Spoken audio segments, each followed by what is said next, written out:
Subscribe now and press the bell icon. Never miss an update. আমার মরণ আসিবি কখন কেউ তো জানে না, আমার মরণ আসিবি কখন কেউ তো জানে না। আমি চলে গেলে, আমি মরে গেলে আমায় তোমার ভুলে যায় না। আমার মরণ আসিবি কখন কেউ তো জানে না। এই দুনিয়া চিরজীবন থাকার জায়গা না, অন্ধকার কবর যে আমার আসল ঠিকানা। এই দুনিয়া চিরজীবন থাকার জায়গা না, অন্ধকার কবর যে আমার আসল ঠিকানা। সবাই রেখে সবাই রেখে আমায় চলে যাবে, সঙ্গে হবে না। আমার মরণ আসিবি কখন কেউ তো জানে না। আমি মরে গেলে, আমি চলে গেলে আমায় তোমার ভুলে যায় না। আমার মরণ আসিবি কখন কেউ তো জানে না। কবর মাঝে মা বাবাকে দেখা যাবে না, দেখবো যারে তিনি হলেন শাহে মদিনা। কবর মাঝে মা বাবাকে দেখা যাবে না, দেখবো যারে তিনি হলেন শাহে মদিনা। কবর মাঝে মা বাবাকে দেখা যাবে না, দেখবো যারে তিনি হলেন শাহে মদিনা। ও ভাই বুঝিব তখন, ও ভাই বুঝিব তখন নবী ছাড়া আর কেহ নাই। আমার মরণ আসিবি কখন কেউ তা জানে না। তাহলে বাবজি ভাই, এই দুনিয়া ছেড়ে সবাইকে একদিন চলে যেতে হবে। জান্নাতি ফাতেমা তো জোহরার ইন্তেকাল হলো, বাবাজি ভাইরা মাঝামাঝি টাইম ইন্তেকাল হলো। আমার আমার ফাতেমা তো জোহরা রাদিয়াল্লাহু তাআলা আনহা এবার ইন্তেকাল করছে। ফাতেমা দেখেন ঘরের ভিতরে আরাম করেন, ফাতেমা দেখেন ঘরের ভিতরে আছে। হযরত আলী আল মুর্তজা বলেন এশার নামাজটা পড়ে নেওয়ার পরই তারপরে আমি ফাতেমার ঘরের ভিতরে প্রবেশ করব। এবার দেখেন নামাজের জন্য দাঁড়িয়ে যাই। অন্য দিন নামাজ বাবজি ভাইরা পড়ে, নামাজটা ইতমিনানের সহিত পড়ে, বাবজি আনন্দ সহিত নামাজটা পড়ে। হযরত আলী আল মুর্তজা যখনই নামাজ পড়তো আল্লাহকে রাজি করে, আল্লাহকে দেখা করে সেজদা বাবজি ভাইরা করতো, আল্লাহর কাছে হাতটা তুলে দোয়া করতো, আল্লাহ রাব্বুল আলামিনকে সন্তুষ্ট করতো। এর নাম হচ্ছে হযরত আলী আল মুর্তজা। আলী আল মুর্তজা বলতে আছে আমি এশার নামাজটা পড়ার জন্য দাঁড়িয়ে গেলাম রে, কিন্তু নামাজ পড়তে ভালো লাগে না। কিসের জন্য? বলছি খবর তো আগেই করা হয়েছে না যে বিবি এশার আগে আগে ইন্তেকাল করবে। বাবজি ভাই শোনালাল, যখন বাড়িতে কেউ মারা যায় ওর স্বামী 5 ওয়াক্ত নামাজি থাকলো, সেই দিন 5 ওয়াক্ত নামাজ ছেড়ে দেয়, হয় না? হয় না? কি আপনাদের গ্রামে নাই? আছে অনেক বাবা। দেখা যাচ্ছে মহিলাটা কোরআন পড়ে, নামাজ পড়ে, স্বামী মারা গেছে তো স্বামীর জন্য কাঁদনে ব্যস্ত, নামাজ ছেড়ে দিয়ে কাঁদে। বাবজি ভাই, যে নামাজ ছেড়ে দিয়ে স্বামীর দরদ দেখায়, নামাজ ছেড়ে দিয়ে বিবির দরদ দেখায়, মা বাপের দরদ দেখায়, এটা কোনো কাজে লাগবে না জি, কোনো কাজে লাগবে না। কারণ যে ইবাদত আগে, নফল কাম হচ্ছে পরে। আজিজানে মোহতারাম, মায়া লাগবে, দুঃখ লাগবে, আপনি কাঁদবেন, এটা তো স্বাভাবিক। কারণ যে কাঁদাটা জায়েজ আছে, অসুবিধা নেই, এবং কোরআন তেলাওয়াত করা জায়েজ আছে। কারণ মানুষজন আছে, মুড়লগুলো আসার পরে নাই মারা গেছে আর এখানে একবারে মরা কানুন শুরু করেছে, মরা কানুন ধরেছে। অনেক মুড়ল আছে, বলে না জি, হ্যাঁ বলছে একটু পারলে কোরআন পড়, কিন্তু মুড়ল তো জানে না, ও তো মুড়ল হয়েছে ইচড় পাকা মুড়ল। অত ওই জ্ঞানটা নাই।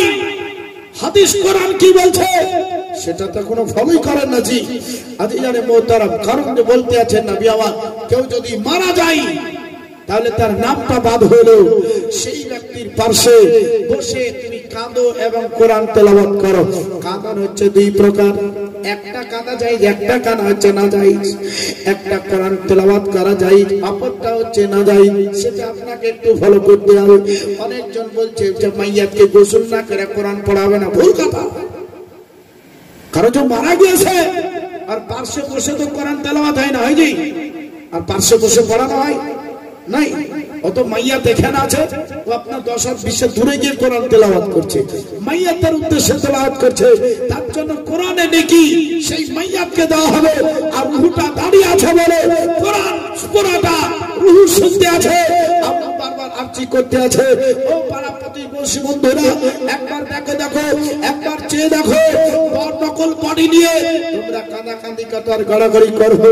আজ আমি দেখো দাঁড়িয়ে আছি, তোমরা কোরআন তেলাওয়াত করছো, একটু বেশি বেশি করে তেলাওয়াত করো, একটু বেশি বেশি করে দান খায়রাত করো, একটু বেশি করে আলেম ওলামাকে ভালোবাসো, একটু দুনিয়াবি দিকে লক্ষ্য রেখে ইসলামের পথে একটু খরচ করো। কারণ যে এই নকল বডির কারণে আমার নামাজ পড়া হয়নি, রোজা করা হয়নি, কোরআন তেলাওয়াত করা হয়নি। এই নকল বডিকে আজ বিভিন্ন প্রান্তরে খাদে নিয়ে গিয়ে আজ ওয়াকফা হিসাবে 50 বছর কাটিয়ে দিলাম, 60 বছর কাটিয়ে দিলাম। এই বডির জন্য আযাব পইতে হবে রুহুকে। বডির জন্য কাকে পইতে হবে আযাব? রুহুকে পইতে হবে। রুহুর মরণ নাই জি। কারণ যে আপনাদের গ্রামে কবরস্থান আছে, আপনারা যখন কবরের পাশ দিয়ে যান তা আপনারা একটা কথা বলেন, বলেন না?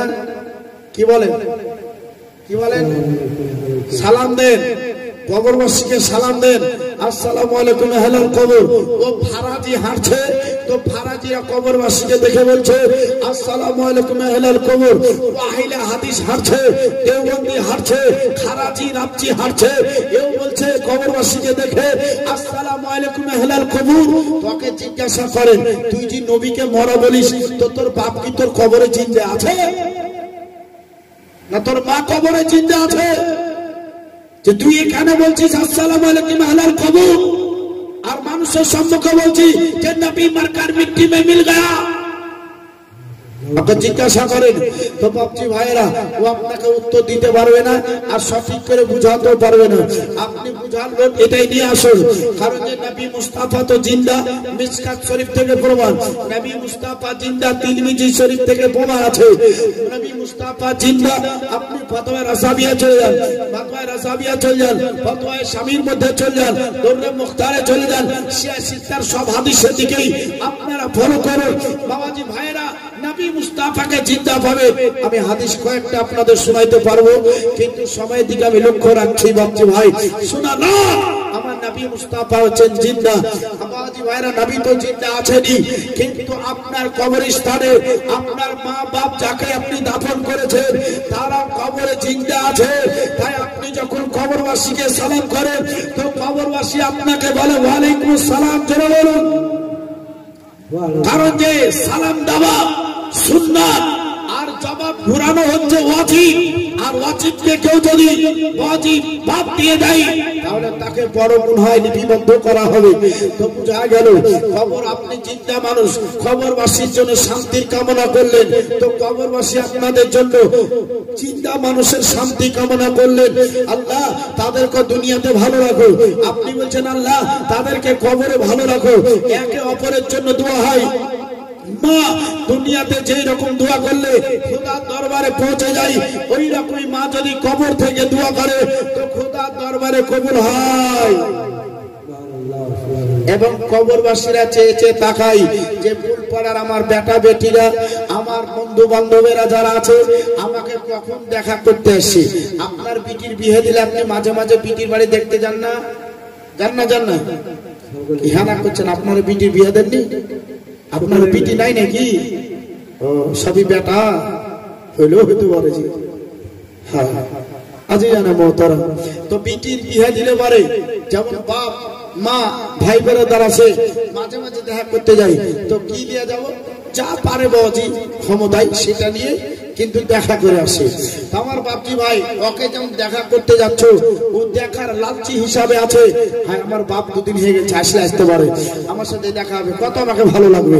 তো এরকম মা ছেলের জন্য অপেক্ষা করছে, স্বামীর জন্য অপেক্ষা করছে, যে আমার ছেলেরা হয়তো কখন আসে, আসার পর আমাকে একটু নেকির ব্যবস্থা করে দেবে, কখন আমার আত্মীয় বর্গর আসে, আসার পর আমাকে একটু নেকির ব্যবস্থা করে দিবে।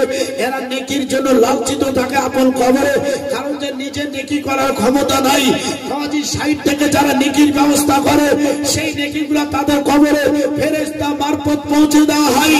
আর ফেরেশতারা পৌঁছে দিলে আল্লাহ রব্বুল আলামিন রহম করলে তার কবরে আযাবকে উঠিয়ে দিয়ে সেই কবরটা গোলাপ ফুলের বাগিচা বানিয়ে দেওয়া হয়। জোরে বলুন আজিজানে মোহতারাম। তাহলে আপনার মা কবরে আছে, গোলাপ ফুলের বাগিচা বানান। আপনার বাপ কবরে আছে, আপনার স্বামী কবরে আছে, আপনার ছেলে কবরে আছে, আপনার শ্বশুর শাশুড়ি কবরে আছে, তাদের কবরটা গোলাপ ফুলের বাগিচা তৈরি হয়ে যায়। এটা আমরা ফুল পড়ার মানুষ চাই কি চাই না? একটু জোরে বলে না, চাই কি চাই না? আমরা অবশ্যই চাই। বাপজি ভাই শোনালাম, এবার দেখেন ফাতেমা যে ইন্তেকাল হয়েছে, তো ওই ফাতেমা তো বাড়িতে ঘরের ভিতরে আছে। হযরত আলী আল মুর্তজা বলেন, আমি নামাজটা কি আদায় করলে, আমি নামাজটা কমপ্লিট করে নেওয়ার পরে আমি এবার দেখো ঘরের দরজার কাছে যখন উপস্থিত হয়ে গেলাম, আমার মায়েরা দরজার কাছে গেল, ওই দরজা কানে হাতটা লাগালে, দরজা কানে যখন খুলে গেল, আমি দরজা কানা খুলে এবার ঘরের ভিতরে প্রবেশ করলাম। ওই যখন ফাতেমার কাছে দাঁড়াই গো, আমার ফাতেমার মনে হচ্ছে মুচকি হাসি এখন হাসতে আছে। আমি ফাতেমার কাছে যাবার পরে কপালে একটু হাতটা দিয়ে দেখলাম, মনে হচ্ছে ফাতেমা এখনো মুচকি হাসি দিয়ে আমার দিকেই তাকাইতে আছে। হযরত আলী আল মুর্তজা দাঁড়িয়ে দাঁড়িয়ে অনেক কথাবার্তা তার দেখে মনে পড়তে আরম্ভ করলো। এটা স্বাভাবিক কথা মনে পড়া, কারণ যে নিজের সংসারের জীবন তৈরি লক্ষ্য রেখে মাঝে কথা মনে পড়ে। হযরত আলী আল মুর্তজা বলেন, ওই জায়গায় দাঁড়িয়ে আমার চোখগুলা জানা গরম হয়ে গেল, আমি আর সহ্য করতে পারলাম না। ওই জায়গায় দাঁড়িয়ে দাঁড়িয়ে আমার যেন চোখে পানি চলে আসলো গো।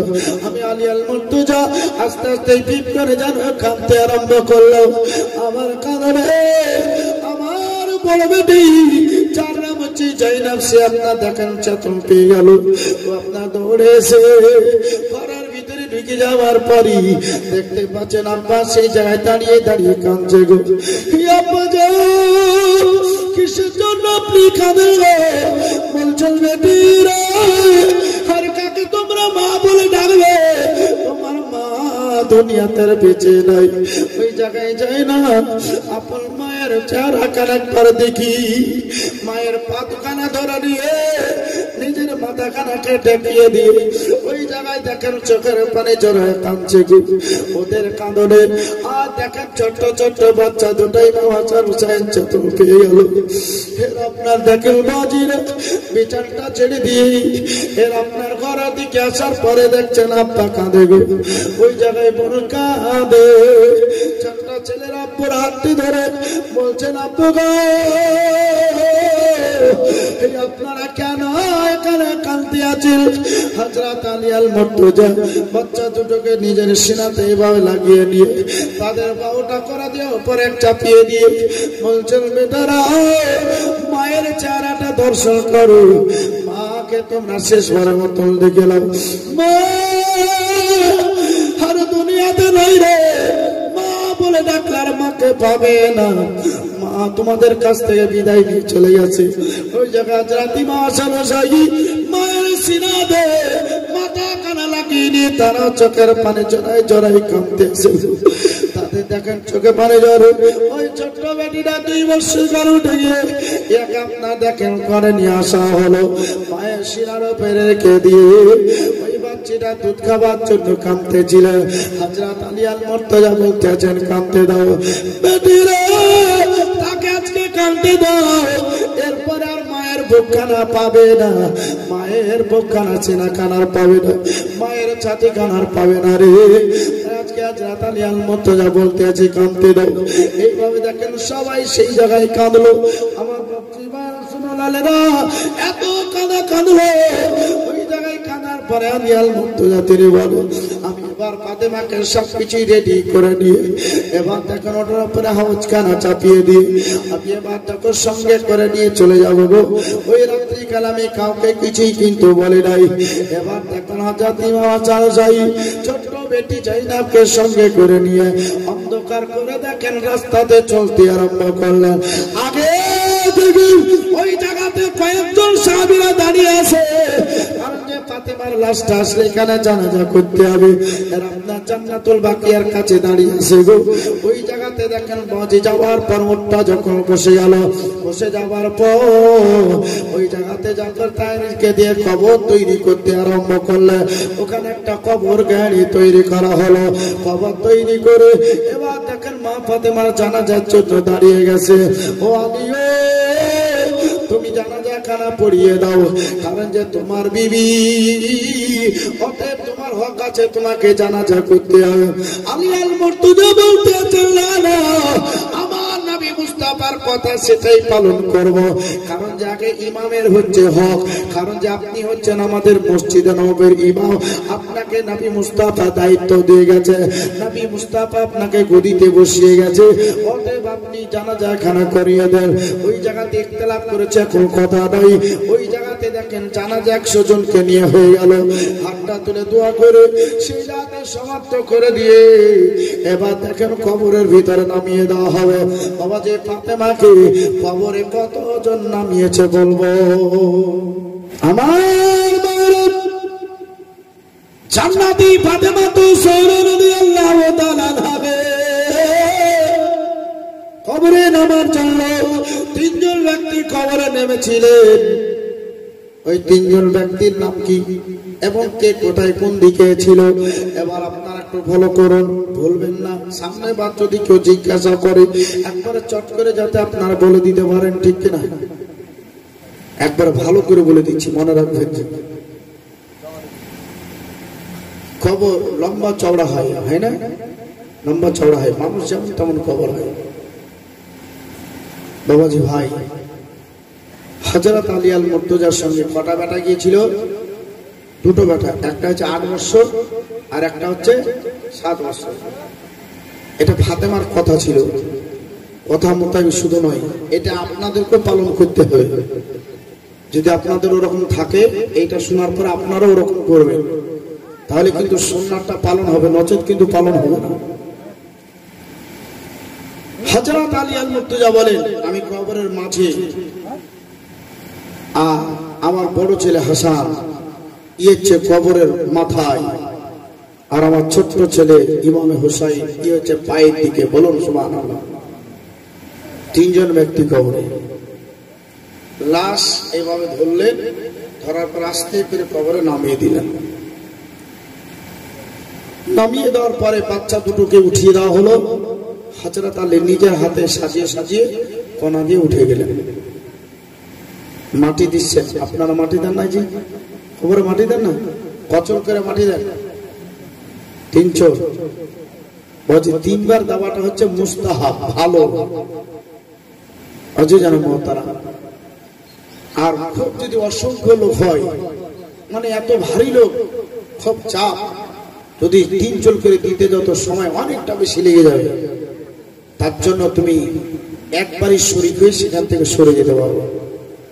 মাটি দেওয়াটা হচ্ছে মুস্তাহাব কাজ। তখন আমরা 3টা আয়াত পড়ি, মিনহা খালাকনাকুম ওয়া ফিহা নুইদুকুম ওয়া মিনহা নুখরিজুকুম তারাতান উখরা। এটা আমরা পড়ি। একবারই তুমি 3টা আয়াতকে পড়ে দিয়ে দিতে পারো, জায়েজ আছে। একটা একটা করে পড়ার পর মাটি দিতে পারো, জায়েজ আছে। বাবা ভাইয়েরা, ইমাম দাঁড়িয়ে দাঁড়িয়ে পড়ে আর আপনারা কিন্তু মাটি দিতে থাকেন। তো এই নিয়ে বেশি কথা কিন্তু আমি বলতে যাবো না, জীবনীতে যেতে হবে। তোমার বাপজি ভাই শোনালেন, শোনো আমার ফাতেমা জোহরা রাদিয়াল্লাহু তাআলা আনহাকে এবার দেখেন মাটি দিতে আরম্ভ করলেন। মাটি দিতে দিতে সব যখন কমপ্লিট হয়ে গেল, এবার সবকিছু কমপ্লিট করে যাওয়ার পরই সেখান থেকে দেখেন সবাই বিদায় নিয়ে চলে গেল। হযরত আলী আল মুর্তজা কিছুক্ষণ বাচ্চাদেরকে নিয়ে থাকার পরে আল্লাহর পবিত্র কোরআন কিছু তেলাওয়াত করে সেই জায়গায় শেষ দোয়া করে নিজের বাড়ি চলে আসলেন। হযরত আলী আল মুর্তজার মনটা ভালো করে না। ও বাপজি ভাইয়েরা, হযরত আলী আল মুর্তজা বলেন, আমার জান্নাতি ফাতেমা যতদিন ছিল দ্বিতীয় বিয়ে করেনি। যখন ফাতেমার ইন্তেকাল হলো, ফাতেমাকে যখন দাফন করে দিলাম, তারপরে পরে আমি হযরত আলী আল মুর্তজা 6টা বিয়ে করেছিলাম। আবার কোন কিতাবে বলছে হযরত আলী আল মুর্তজা বলেন ফাতেমার পরে 8টা বিয়ে, যদি 8টা হয় তাহলে 9টা, আর যদি 7টা হয় 6টা হয় তাহলে 7টা হবে। ও বাপজি ভাইরা, হযরত আলী আল মুর্তজার ছেলেপিলার সংখ্যা কটা জানেন? জানা আছে? এটাও জানেন না? হযরত আলী আল মুর্তজার ছেলেপিলা হচ্ছে 30টা। কটা বললাম? 30টা বেটা বেটি। একটা নাম বলবো, এটা কিন্তু অনেকে শুনলেই বলতে পারবে। মোহাম্মদ হানিফ পালোয়ান নাম শুনেছেন? হানিফ পালোয়ান অনেক বক্তাদের মুখ থেকে শুনেন নাই? এটা হচ্ছে হযরত আলী আল মুর্তজার সব শেষা বেটা। আলী আল মুর্তজার শেষা বেটা, মানে আমাদের দিকে বলে না যে লাড়ি মুছা বেটা, এইরকম। এটা হচ্ছে শেষ বেটা। হযরত আলী 15টা বেটা ছিল, 15টা বেটি। আবার কোন জায়গায় বলেন 17টা কন্যা তো 13টা বেটা। আমার বাবাজি ভাই শোনালেন, তাহলে হযরত আলী আল মুর্তজার বেটা বেটির সংখ্যা কটা বললাম? কটা বললাম? 30টা। মনে থাকবে তো? আমার বাপজি ভাই শোনালাম। এবার দেখেন মাঝি ভাইরা নিজের বাড়িতে চলে আসলে, এরা দেখেন এইভাবে থাকতে আরম্ভ করলেন। একের পর এক তাদের দিনটা জীবন যাপন করতে আরম্ভ করলো।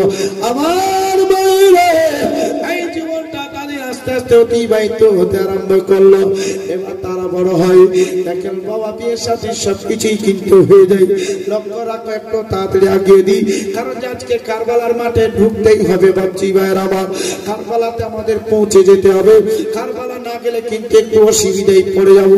মুসলমান সবারে আমার বাপজি ভাইয়ের আমার, সেই জায়গায় ফলো রাখতে লাগলো একটাই, হযরত আলী আল মুর্তজা শহীদ পাওয়ার আগে নিজের বড় ছেলে ইমাম হাসানকে দেখেন বাজি মাসনাদে বসিয়েছিলেন। তাকে খেলাফতের মাসনাদে বসা হলো। তাকে দেখেন একটা সার্টিফিকেট দিয়ে দেওয়া হলো। ওই সার্টিফিকেট খান নিয়ে 22 বছরকার ইমামে হাসান আপনার গদিতে বসলেন। মানুষকে কিভাবে কেমন করে চালাবেন বুদ্ধি সেই রকম আসে না। ওই জায়গায় একজন পুরাতন লোক ছিল, যার নাম হচ্ছে আমিরে মুয়াবিয়া। আমিরে মুয়াবিয়া একজন সাহাবী রাসূল ছিলেন। আমিরে মুয়াবিয়া একজন ওই বেকাতি। হযরত আমিরে মুয়াবিয়া জান্নাতের গ্যারান্টি আছে। হযরত আমিরে মুয়াবিয়াকে নবী আমার বলছেন, আমিরে মুয়াবিয়া তোমার একটা সন্তান হবে। ওই সন্তানটা আমার সন্তানকে জবাই করবে। তোমার সন্তান আমার সন্তানকে শহীদ করে দেবে। ওই সন্তানটার নাম ইয়াজিদ হবে। হযরত আমিরে মুয়াবিয়া বলছেন, হুজুর আপনি যখন এত বড় কথা বললেন, খোদার কসম করে বলছি আমি কোনোদিন বিয়ে করব না। আমার নবী বলছেন তুমি বিয়ে করবা এবং তোমার একটা পুত্র সন্তান হবে। ও বাপজি মায়েরে, হে হযরত আমিরে মুয়াবিয়া, ইনি দেখেন একটা অসুস্থ।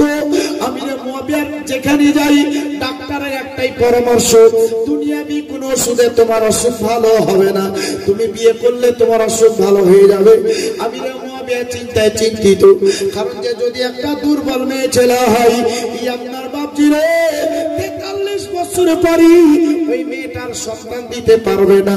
ও মেয়েটা যদি শক্তিশালী ক্ষমতাবালী হয়, তাহলে 49 বছরের পরে আর মেয়েটা বাচ্চা দিতে পারবে না। হযরত আমিরে মুয়াবিয়া বলেন, আমি এমন একটা মহিলাকে বিয়ে করব, আমার অসুখটাও ভালো হয়ে যাবে আর আমার সন্তান আদি কিছুই হবে না। আল্লাহ যদি রাজি থাকে তো হবে কিনা বাজি?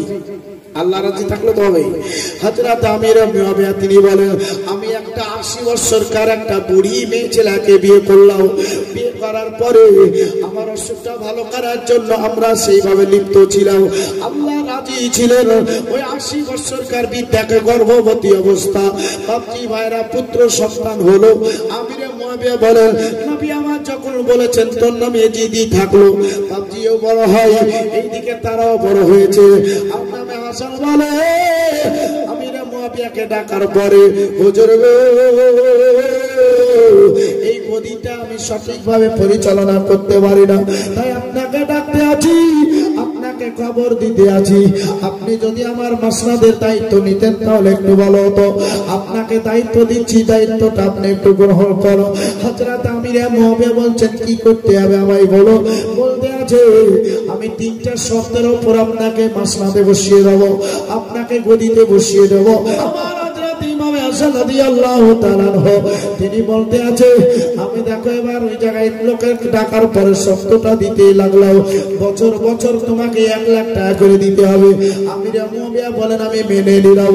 বলতে আছে আমার এলাকায় বছরে কোনো টাইমে যদি দুর্ভিক্ষ দেখা দেয় তাহলে ওই টাইমে যতটা ফসল পাতি খাবারের জন্য লাগবে সেটা কিন্তু তোমাকে বহন করতে হবে। আমিরে মুয়াবিয়া বললেন আমি মেনে নিলাম। 3 নম্বর শর্ত যেটাই রে বলে আমি যখন তোমার কাছ থেকে খেলাফত খানা চাইবো তখন তোমাকে খেলাফতটা ঘুরিয়ে দিতে হবে। এই 3টা কথার শর্ত দিয়ে তাকে গদিতে বসিয়ে দেওয়া হলো।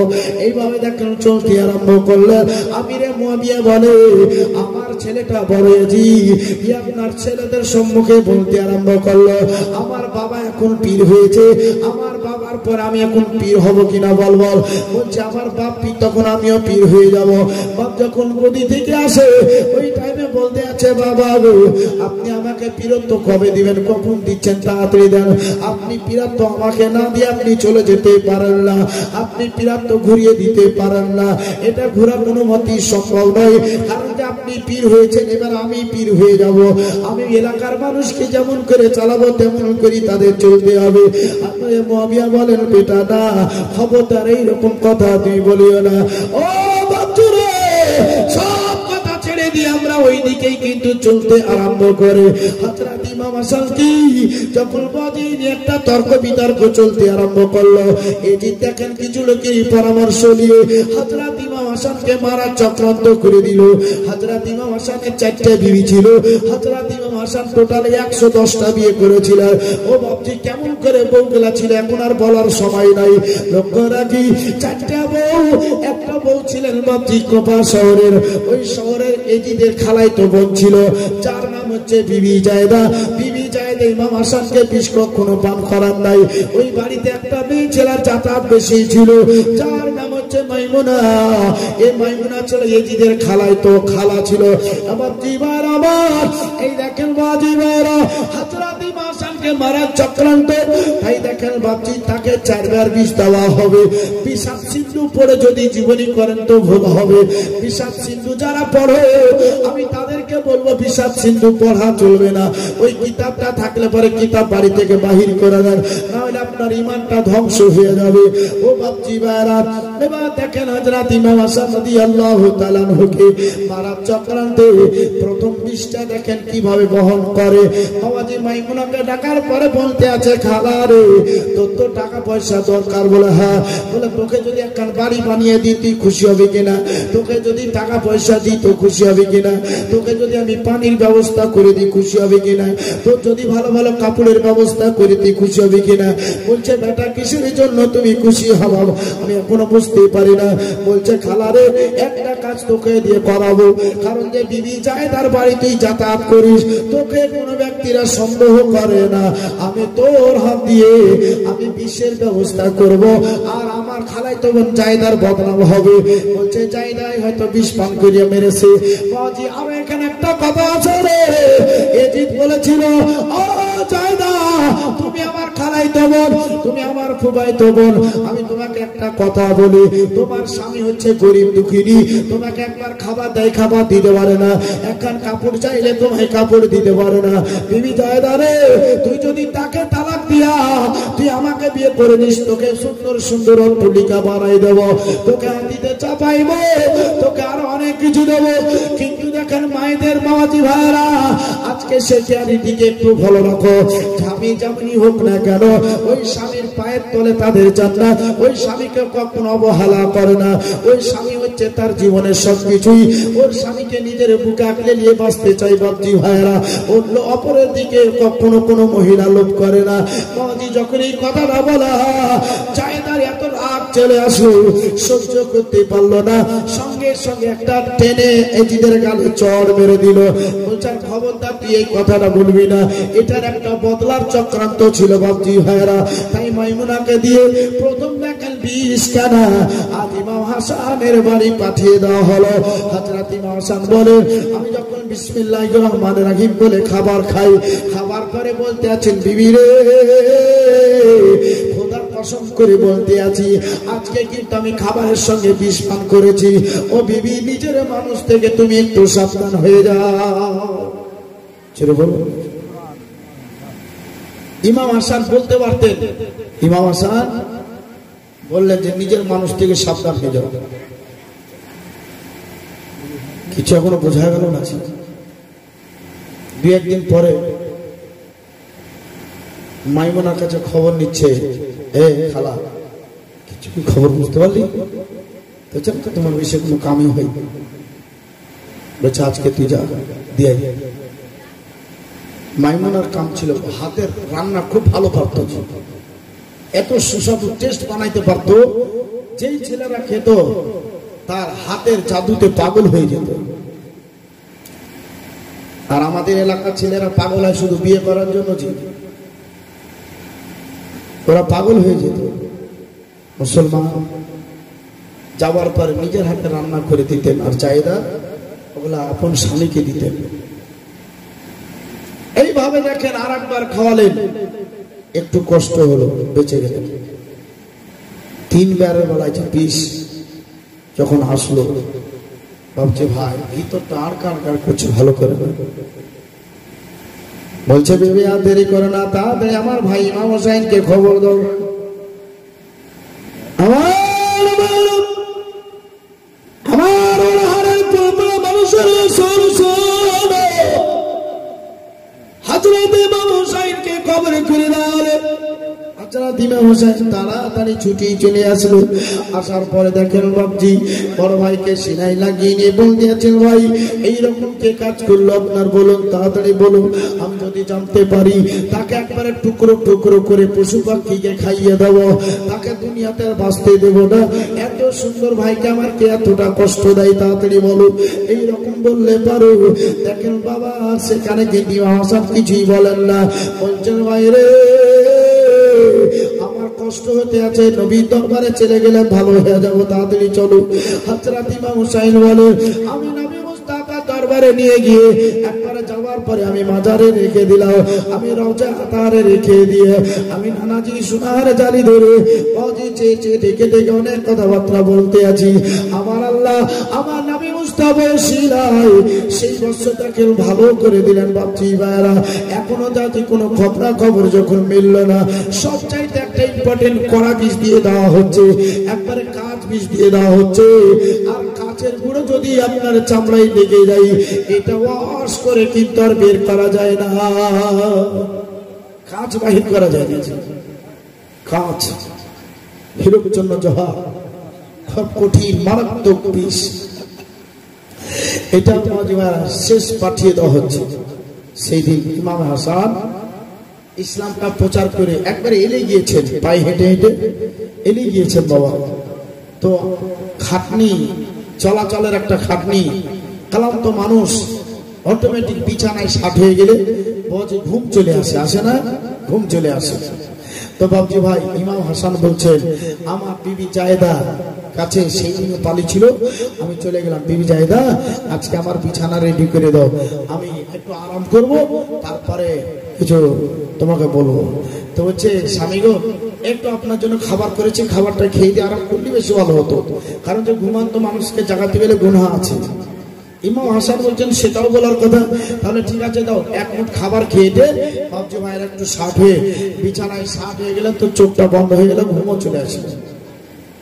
Subscribe now and press the bell icon. Never miss an update.